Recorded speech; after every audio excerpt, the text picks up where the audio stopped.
Last night we had the last Mobile Monday of the year. The focus was on web tools and it was really fantastic. We had a lot of attendees and some really interesting presentations. Massive thanks to Rick at Softwire who stepped in last minute to present, and also Andy at Just Eat who did a fantastic presentation focused on the Amazon Echoes, which you can see right here. I'll talk a little bit about what I learned last night from Andy at Just Eat with Amazon Echo, and I think just other voice activated and recognition tools. So Andy has been focusing on effectively an app for the Amazon Echo, except it's not called an app, it's called a skill. So Just Eat have developed a skill on Amazon Echo, which essentially means you can download it to your mobile device and pair it with your Amazon Echo and use it to do things like reorder your takeaway from a couple of nights ago. So you can literally just say, hey Alexa, reorder me the takeaway, and it will say, do you want to order the same 5 items you ordered on Friday? And you'll say, yeah. And then it will say, okay, that's going to cost this much and it'll be with you at 8:30. Do you want to order? And then you can confirm it and choose which card you're paying with. So really exciting, much more human than interacting with the device. But aside from what we learned around how the actual Just Eat app works, I think what was really interesting for me was that it's taking on a new user experience point of view that we need to consider. At the moment with mobile apps, we're very much used to having a lot of visual stimulus.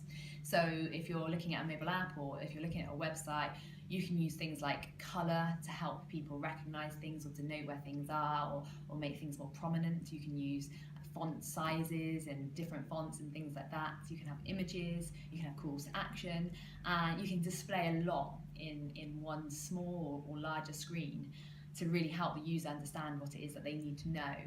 When you get rid of the visual stimulus and you're faced with just talking with an Amazon Echo or any other device like that, you really need to think about how do you get all of the key information across to a user without overloading them with information. I really like one of the things that Andy said when it comes to, for example, terms and conditions. You know, you might be used to having some really small text at the end of something at the moment to confirm. How do you do that when you're talking to a device? He said there's no whisper mode in this, there's no speaking this really quickly. So you really have to think about, okay, well, what are the different factors in play? What do we need to do from a legal perspective? What do we want to do from how we're marketing this in a sales perspective? And what does the user need? And thinking about all those things to work out, well, what is the conversation here? So I think it's really interesting. And I think as we go into 2017 and devices like this, which, I mean, this device is £150 for the Echo, but it goes down to £50 for the Amazon Dot. So there's a range there, and it can be quite affordable to get some of these things in your devices now. I think it's going to be really interesting as these take off to see how user experience is going to change.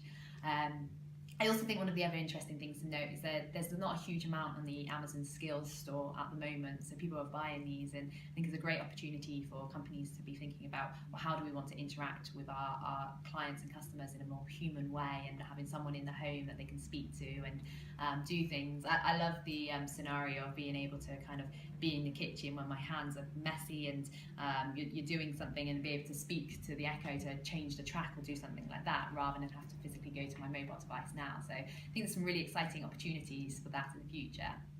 The talk from Rick at Softwire was also really great. It was talking about how code has changed a lot for web tools now. There's a lot more web code actually on the web and the tools themselves, rather than from a server perspective, and how that's changing going forward. And it's really changing the difference between native apps to Xamarin apps and cross-platform tools, and that barrier between them is getting a lot smaller. So some really interesting points to think about, particularly from a developer's point of view. So it's a fantastic Mobile Monday, so I'm looking forward to the next one, which will be in February, and that's going to be focused on robotics.